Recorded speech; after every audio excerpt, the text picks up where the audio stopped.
So we built something called the therapist management system, which is something also innovative that allows us to, also scale the therapists and manage it in a way that hasn't been done in this field.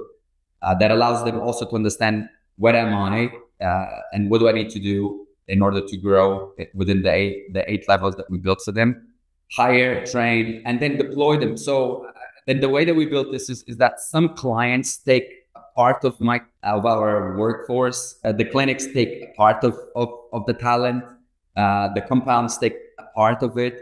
So we basically deploy and train accordingly to where we actually serve it.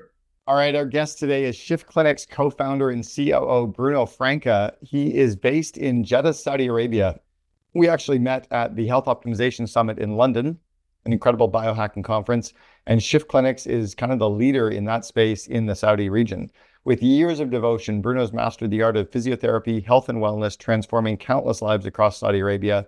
And as the corporate well-being pioneer in his vibrant nation, Bruno set an extraordinary example of how to infuse well-being into the heart of every workplace. Introducing the founder of Boundless, he is the unrivaled market leader in corporate wellness in Saudi Arabia. Bruno has ingeniously crafted an organization that not only understands the intricate nuances of the human body, but also restores balance, energy, and efficiency to bustling work environments. You're going to love this episode. These guys are on a rocket ship right now. You'll learn about what's happening with business in the region. You'll get some exposure as to a great business leader in the region. Some of his learning, some of his leadership lessons, and how they're actually making decisions around what to focus on this really crazy growth trajectory that they're on currently. So Bruno, welcome to the Second in Command podcast. Thank you so much, Cameron. It's a pleasure to be here today with you. Looking forward to this. You're the second company that I've now interviewed from the Middle East. I had the COO of WEO Bank from the UAE, from Dubai, or actually from Abu Dhabi on the podcast about 6 months ago. And I'm now a resident of the UAE and really interested in what's happening in the region. And the fact that you're based in Saudi Arabia, based in Jeddah, and last time I was in Jeddah was 13 years ago. So I'm also just interested to find out from you what's happening in the region, because everything I've been hearing is Saudi Arabia is the place to invest. It's the place to be. It's business is really opening up. Can you tell us what's going on? So I'll just go back a little bit. So I arrived here with one of those proposals that, you cannot say no, about 10 years ago.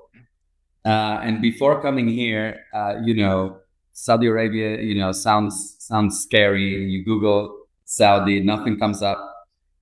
So you come in thinking, based on all, the conditioning that we get from, mainstream media, I was thinking like, wow, worst case scenario, I proved myself that I can be in this place for 6 months instead of the whole year, right?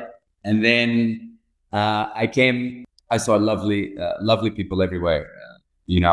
From walking on the street and people would say "Salam alaikum," and I would inquire, I was like, why is these people, they don't know me, why are they talking to me? And then with time I understood that, this is just how hospitable people are here. Even if they don't know you and you're walking on the street, they will greet you and they'll tell you peace be upon you.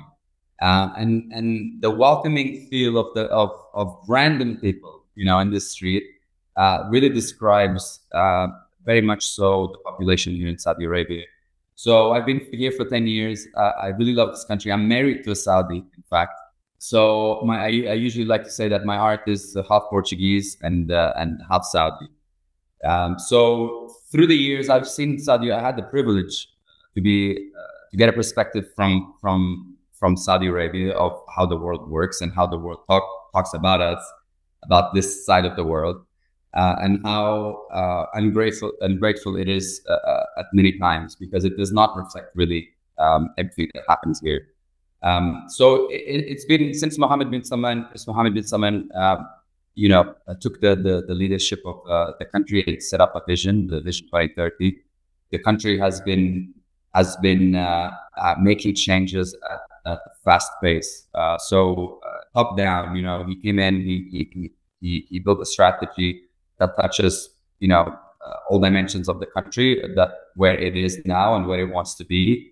And he's been, aggregating himself, just like a leader, right? You have a vision, you gather the right team, the right people, And then you make those people, make sure that that vision comes down into fruition.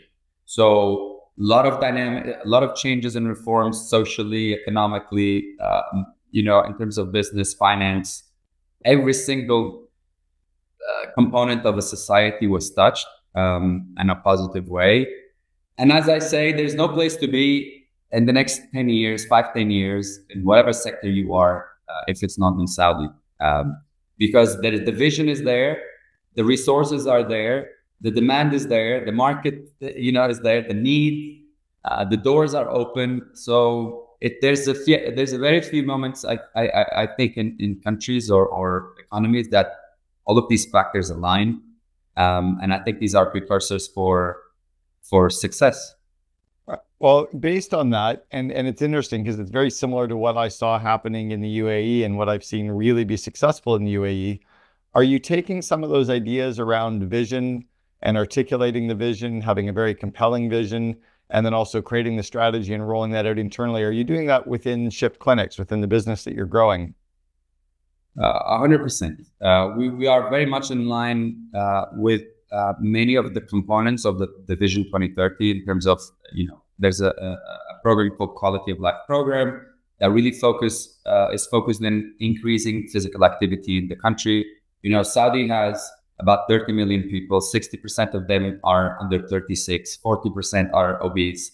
Chronic heart disease are a little bit, high here.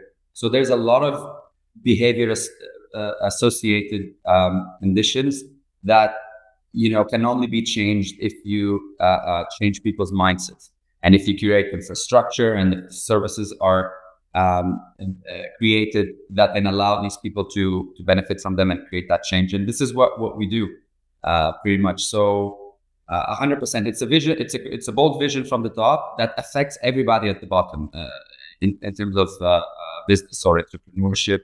You see a lot of stuff popping up there. I'm sure this may look like what Dubai was in the beginning, and I'm sure if you come here, you'd be like, "Oh man, I've seen this. I know where this is gonna go in the next 10 years."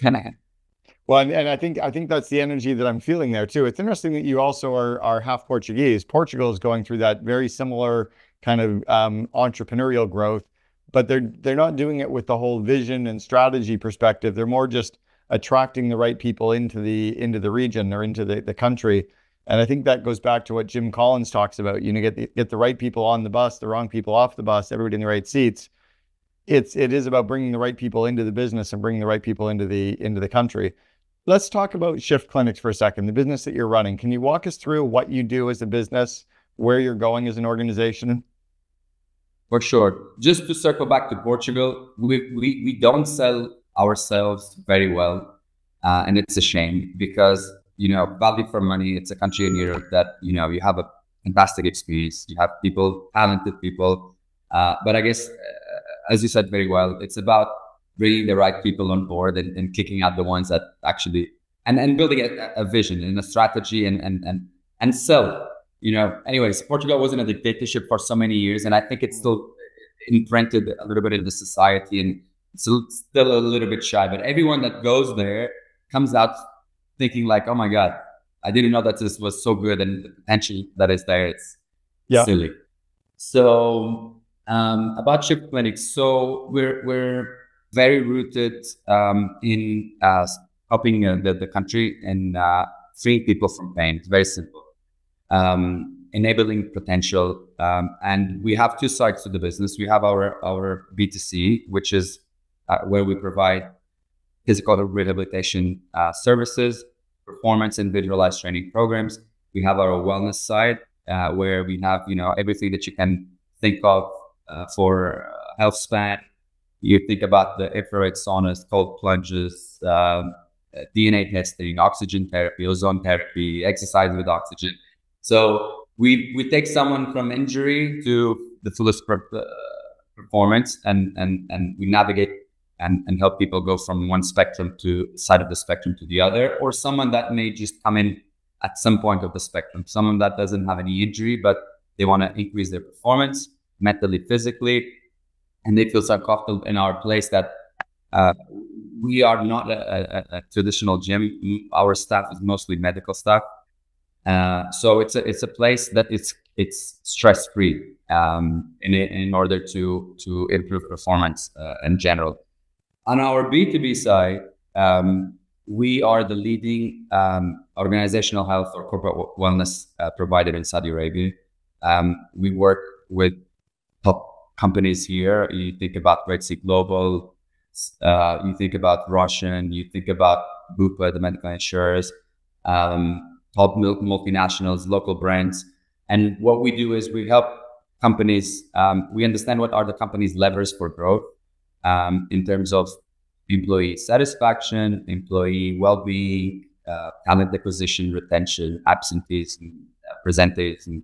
So we come in and from a consulting perspective, we understand what is needed and meaningful for them, and then we help them build a strategy if they don't have, or if they have a strategy and they're failing or missing enablers. We basically fill in that space. We bring the services, the providers that could be found locally or not exclusively, that will move the needle in the direction that they need in terms of occupational health. So that's pretty much it. Okay, so based on that, if you had to make a bet, would you be betting on the B2B side? Would you be betting on the B2C side, or is it just a real split in terms of the growth and the potential for the company? Are you doing both? So what makes our model different than the traditional is that most physiotherapy clinics are, very heavy in terms of capex. In terms of growth, they need to just open clinics after clinics, and this is a very hard model to scale.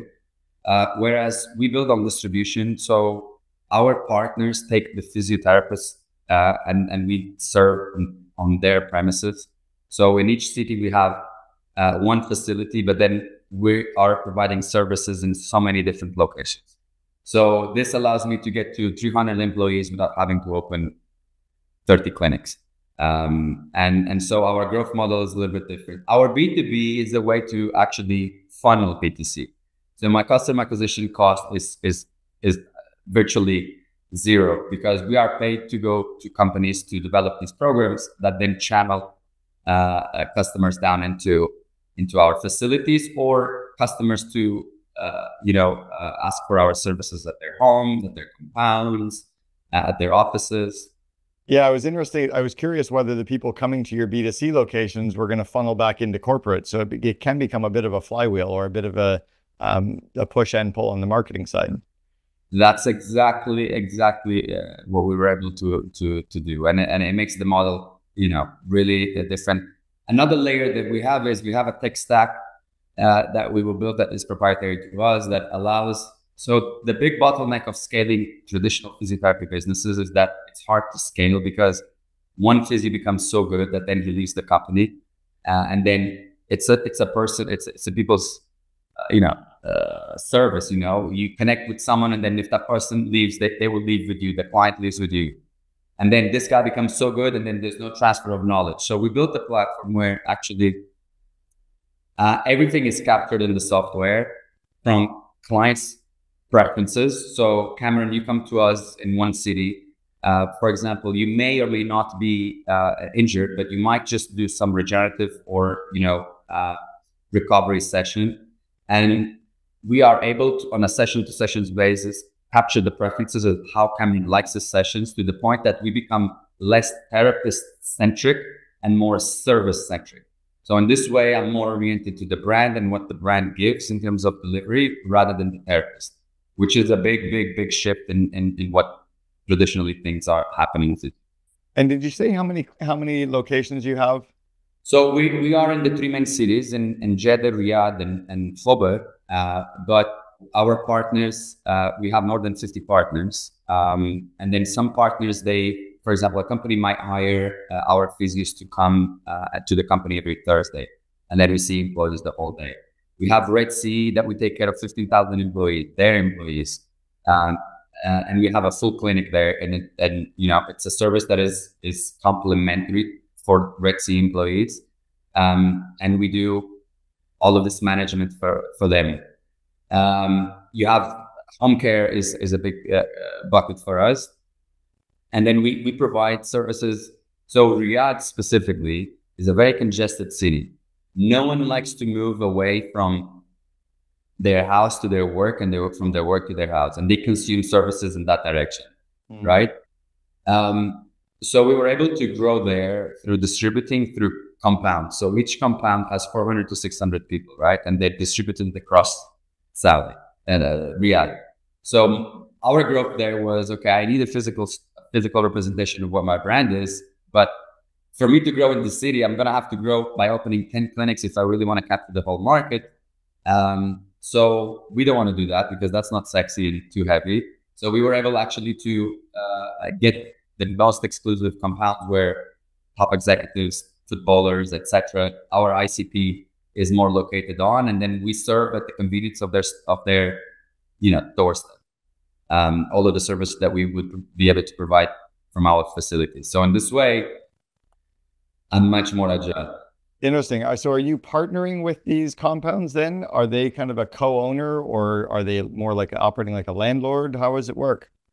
So the model is very interesting. So it's an operating model with a few tweaks that allow us to, almost go through it's a bit risky in the beginning because it's like change management. You go into a new place that people have been used to a certain type of management, and you have to upset some people because there's new processes and ways of doing things. But then what happens is, because we really build in value in our services, are people understand, and once they try our services, that is, the convenience, the quality of it is outstanding. It becomes a no-brainer for them because of this situation. You have to understand the city and how congested it is. So if I save you 2 hours of time, right? And just think of this. So if 8 to 10 people have lower back pain, right? And this is something that's why I don't need to explain convince people to understand our product, because I talk a lot in companies, like in front of 100, 200 people. So when I ask who has neck pain, lower back pain, and I raise my hand, the audience just raises their hand almost by full, right? Sure. So you need these services because you have a problem. And we go, okay, where this problem is pretty much rooted on? It's lifestyle, but then it's on the company side, right? So we offer a solution for the company. So we're inside the company. And then, but the person still needs to go to the physio. The physio is going to take 2 hours because it's half an hour through the traffic. You stay an hour there, half an hour back into home, right? If I can save an hour at least of your time by providing the services in your compound, then I'm allowing you to gain an hour, get the same service, and get an hour with your family or doing something that you love. So the value proposition altogether is something that it's a no-brainer. And is any of this insurance paid? Is this all self-pay, or is it a blend of self-pay and company pay? So we have different models. So you have the insurance part, you have self-paid, out of pocket, and then you have subsidization from the companies. So some of our clients, the remote locations, it's an investment that the company, it falls under the employee well-being program that the company has, and they provide the service free for their employees.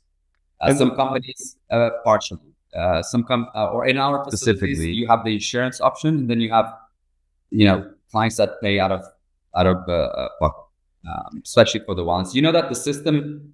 Insurance is still very corrective approach, is wait until they get sick and then go continue, right? Yeah. And we work a lot on the prevention side, right? So we do have the corrective part. People get injured, they go to the doctor, they get a prescription, they come to us.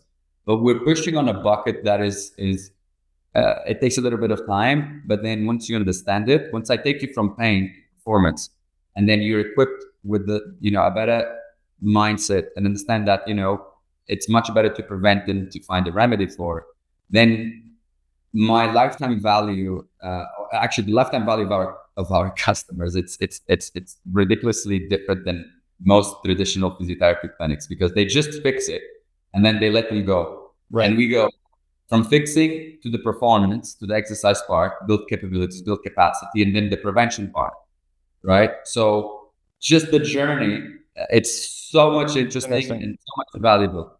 Yeah, it's interesting. I did a lot of work with a physiotherapist 14 years ago. And then once I was done, I was done. I never worked with them for anything else, whereas you're using that kind of as an entry point. You started the business about a year ago. You're the co-founder. How did you and your other co-founders decide who was going to do what? How did you decide roles and responsibilities? So I actually started my first venture was called Boundless, out of an inspiration with from Ben Greenfield's book in September 2019. So, and I pushed through the gallons, and then we're basically acquired a year ago. Got it. And then basically I had set up already a bunch of stuff, and then the ship clinics came to market, and then it was a no-brainer to pick what we had and then just scale it. Take it. So we basically we're VC funded. We have a lot of also individual investors that were clients, also that chipped in. And we just finished the funding round 2 for the next phase, and we're on the way to, inshallah, as they say here, to our Series A, which should happen next year. How did we came about? Look, Joseph Bahu, he's the founder of Shift Clinics, right? So there's three first partners here. It's Joseph, myself, and Mohamed Attar. We were basically the co-founders of the business. Each one of us have different added values. I bring obviously the whole operational part. Joseph, he's been in the insurance brokerage business. He's an ex-McKinsey, Harvard graduate. A lot of strategy business side came through him. Mohamed also, he's been in the banking business. Also, since Switzerland for private banking and investment for so long. He's been in the country back for a couple of, maybe for a decade. Family on a couple of businesses, including Rolex, distribution, among other businesses. So basically, everyone adds specific value into the company, and that's it. So we run it. There's very thin line. I take the whole operations. Joseph and I strategy. Mohamed is partnerships, growth, and growth. So that's on the top line. That's the 3 snipers, and and then we have a beautiful team. We were able to hire key people from other businesses that they grew businesses or verticals of business from 0 to 2 billion reals annually, that have tremendous knowledge that is helping us navigate now in this stage that we are now of growth. I love that we have a mutual connection with Ben Greenfield. Ben's former COO was a member of the COO Alliance 7 years ago, Angelo Keeley, for a couple of years. So it was really great to get to know him. And then Ben and I have known each other through a couple of masterminds for a number of years. Funny story about Ben is one day I was playing tennis with him in California, and he decided to whip his shirt off, and we were playing doubles, and all of a sudden the pro comes out. He goes, "Hey, are you Ben Greenfield?" And he goes, "Yeah." And he started chatting for 30 seconds. He goes, "So glad to meet you. Put your shirt on. It's a tennis club, not the beach." I was like, yes. Ben looks like he's photoshopped in real life. It's disgusting. Come on, man. I saw him at the London, at the Health Summit, and yeah, for sure. What a guy. Yeah, great guy. Tim Gray, who ran the Health Optimization Summit, his COO is a member of the COO Alliance now as well. So talk to me about the funding. You've gone through a VC funding round. How much did you raise? And then what's your Series A going to be? And how has it changed the company, or how do you anticipate, or do you think about how it's going to change the company when you do your Series A? We just finished a convertible round now. We raised about $2 million. It's directed for the next stage, which is the growth that we have planned for the next year. The market is gigantic. I mean, if you understand the potential is ridiculous, and then how we engineered our growth. It is really, if you follow traditional thinking in this business, you'd be like, what references do you have for other existing businesses that have done that? And there aren't many, because of how hybrid we were able to create this B2C and B2B loops.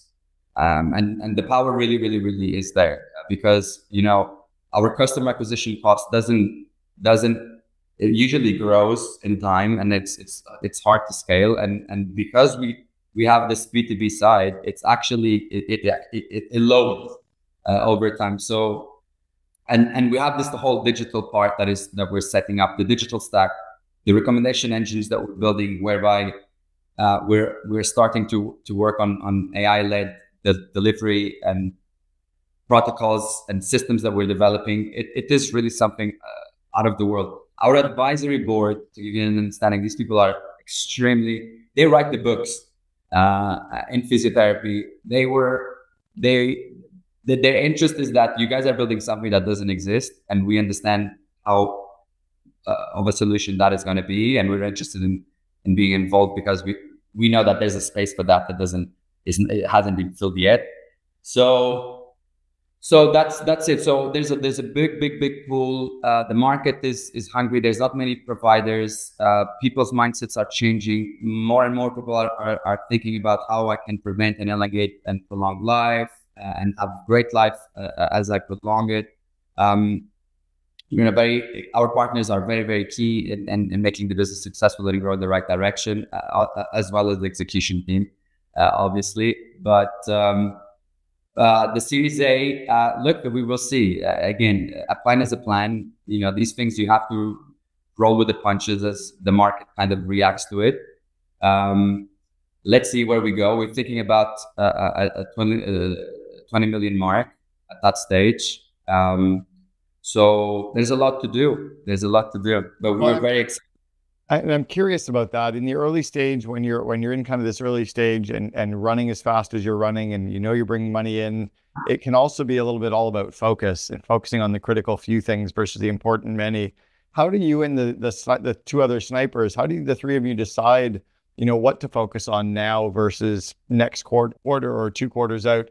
How do you prioritize that stuff? The most important thing is to really say no to very attractive and potentially nice ideas, because as soon as where we are at, there's a lot of things being thrown at us that you really, as you say, you really have to say no, or not yet, or we'll talk in 6 months. Yeah. Now, so the bottlenecks for us to get to where we need is operational excellency, and being able to, hire, train, deploy. Make sure that is supported by the tech stack that we have, that is not therapist centric but service centric. So these 2 things are the most important things now, because the market is there.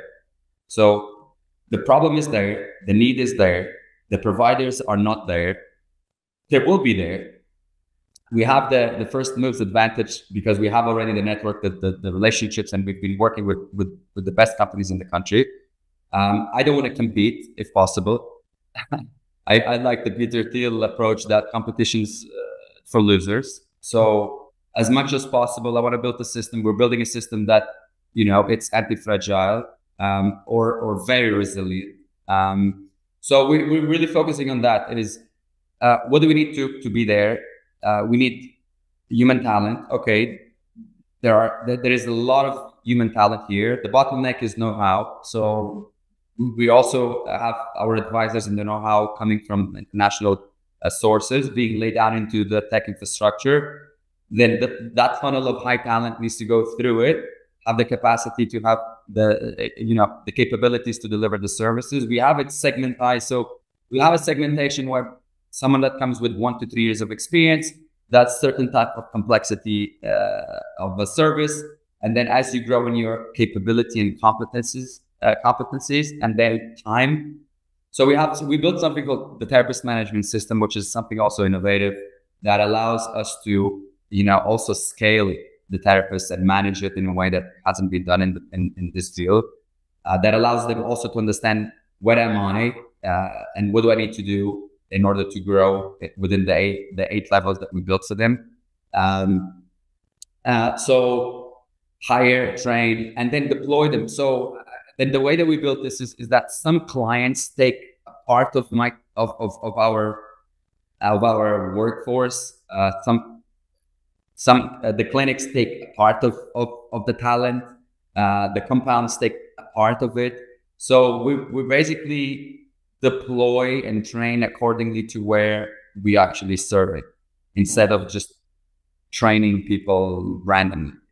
We're very specific. Like we work as an example. Like we're working with one of the biggest uh, supermarket chains here in the country, where we basically asked them, look, what are you struggling with?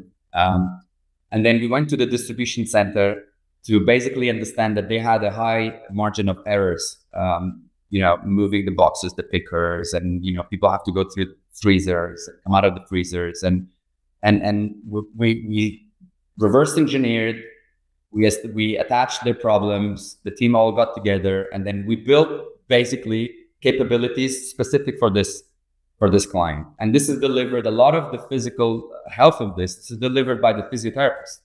So even the concept of what the physical therapist is in the typical clinic doesn't suit us 100%, because you might be trained and deployed for a specific client for a specific time. And then how many employees do you have now? 50. So we went from virtually 7 to 50 in a couple of months. Yeah. And are you going to go from 50 to 200 next year, or like once you do your Series A? Because it sounds like you have an awful lot on your plate. Yeah. So the goal is 300. We probably by next year we must be at about 100-ish. It really depends. At the same time, look, we can't sacrifice speed. Look, it's speed over perfection in certain things, but it should not be at the cost of the quality at the same time. So it's the formula is we need to move fast, but we also need to move right. And you kind of mentioned that, about your thoughts around competitors. Are there not competitors, but are there others in the industry outside of Saudi Arabia, in Europe, in the US, in Canada, Australia, that are doing stuff like this that you're taking bits and pieces from? Are you looking at anybody or any other businesses that are similar that you're taking ideas from?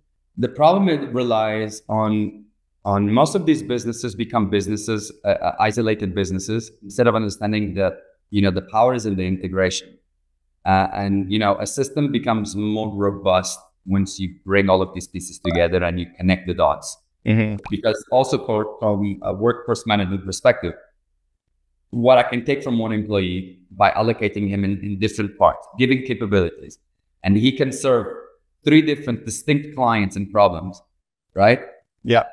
Then traditionally I would need to hire 3 different people, right? Just because the system is set in a way that, you need to just focus on this, or you need to focus on that. And we use a lot of first principles thinking here, right? Do we really need all this over specialization that sometimes it loses the sense of integration?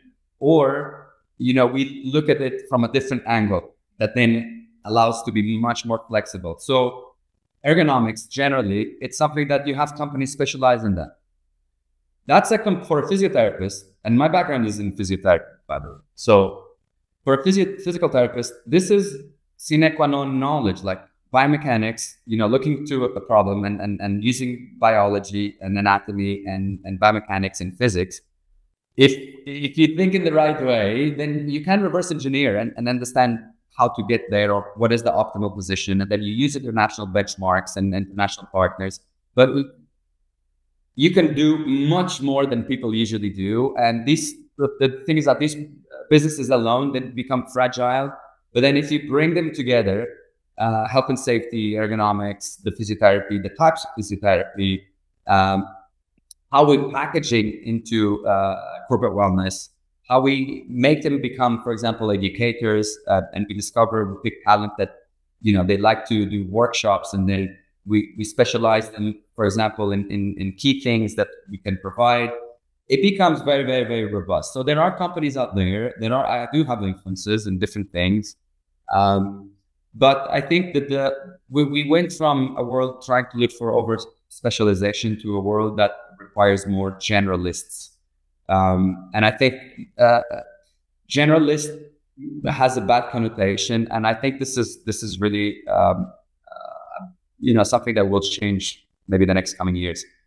because that's what you need more. You need someone that knows a lot about a lot of things and that can give you flexibility and solutions, instead of someone that is a PhD into something that, they don't consider everything else. And I think AI is coming along in the. It's extraordinary what AI is starting to do in almost every business. I'm curious where you're learning, where are you focusing on your growth? Because every day this becomes the biggest business you've ever built or the fastest growing you've ever built. Where are you learning as a leader, as a COO?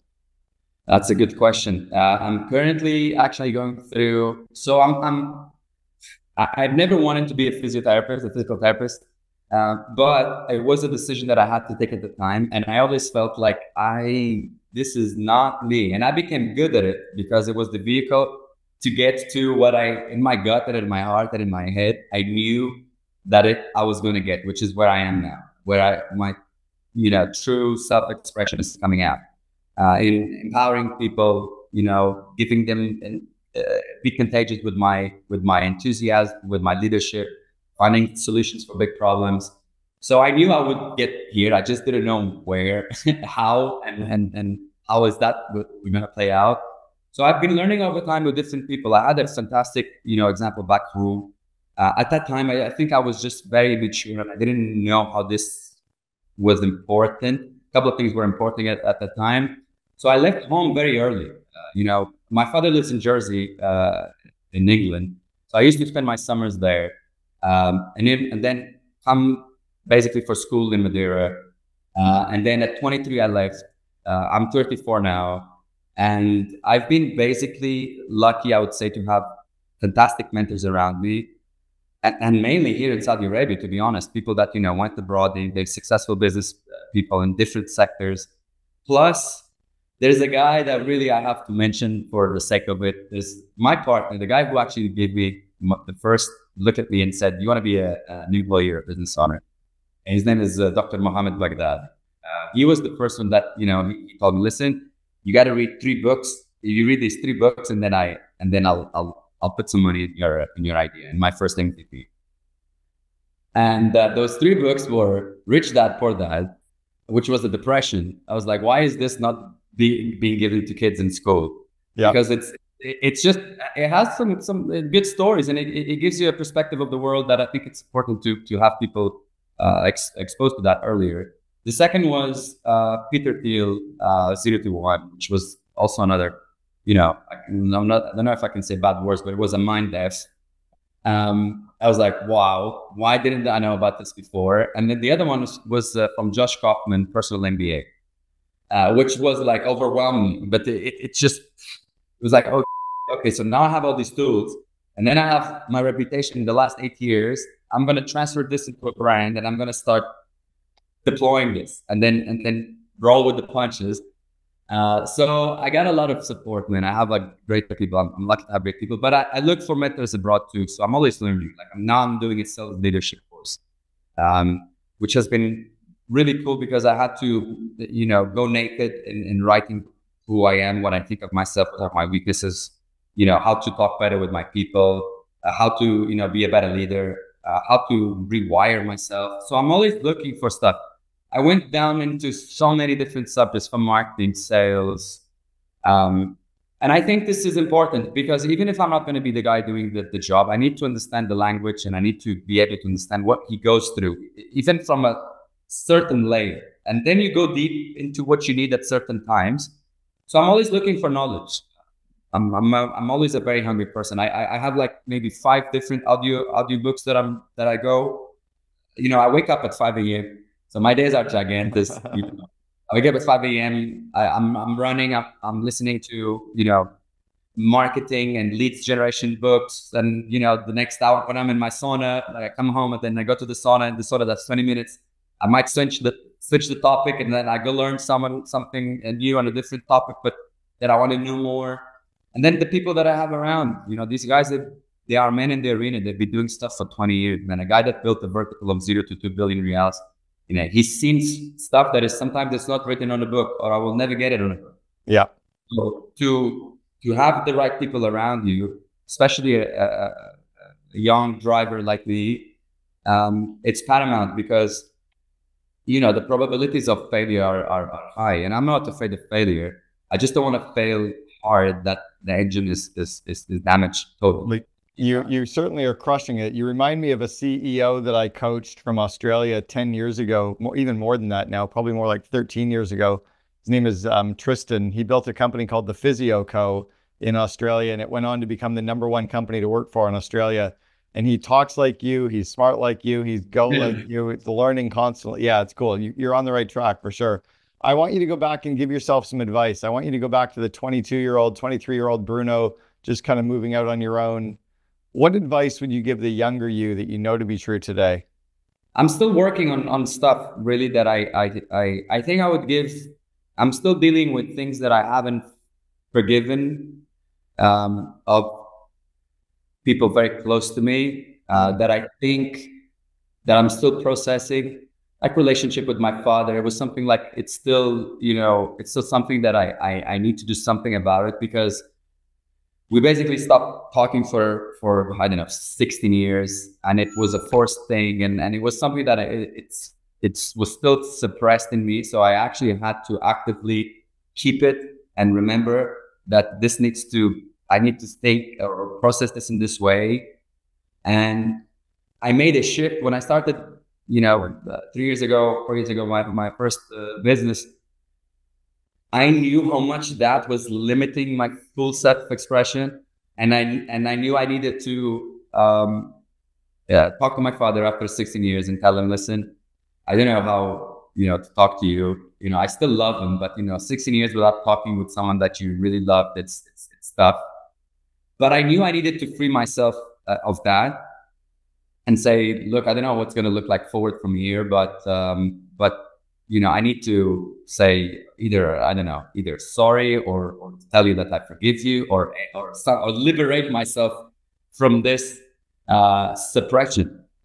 So I think the biggest thing, if I would say, is I should have done that earlier. I don't know if I should have, because you never know, but right. I would generally say, forgive faster, because the energy that is deployed to remember the back of the mind that you have something that you didn't accept, or you didn't want that person to do, or you don't understand why they acted to you this way, or they disappointed you, or they let you down. That energy is not being deployed in others that can make you grow. So it's like a push and pull, right? So if I look back, the thing that I would say to myself would be that just let it go and forgive quickly and just keep going. I think this is for me personally, this is the healthiest thing I would say. I love it. I mean, it's huge when you can do that. It's huge when we can do that work. There's a process my wife just went through called the Hoffman process, and she did 7 days of going into all that deep childhood trauma and all that kind of shadow stuff. And it really, really had a big impact on her. I'm proud of her for the work that she did. Bruno Franca, the COO and co-founder for Shift Clinics. Thanks very much for sharing with us on the Second Command podcast. Thank you, Cameron. It's a pleasure. Look forward to connect with you and have you host you here in Saudi Arabia and anytime soon. Well, I'm speaking to the YPO chapters over there right now, so I'd love to make that happen. I have one of my partners, Joseph, that I just mentioned. He is part of the YPO. So mention me to him. I can send you info. I've been paid to speak to YPO chapters in 11 countries so far, and then to EO chapters in 29. So I'd love to come over and present for sure. There's other project areas I'm going to let him just work on it on himself and come to me if he has problems. There's other areas we'll never talk about and I'll never even praise him on because he's freaking unbelievable at it. So that's a key skill for executives to understand, is the 4 different leadership styles, how to decide what style to have, and leading your direct reports in the way that they're striving to be led.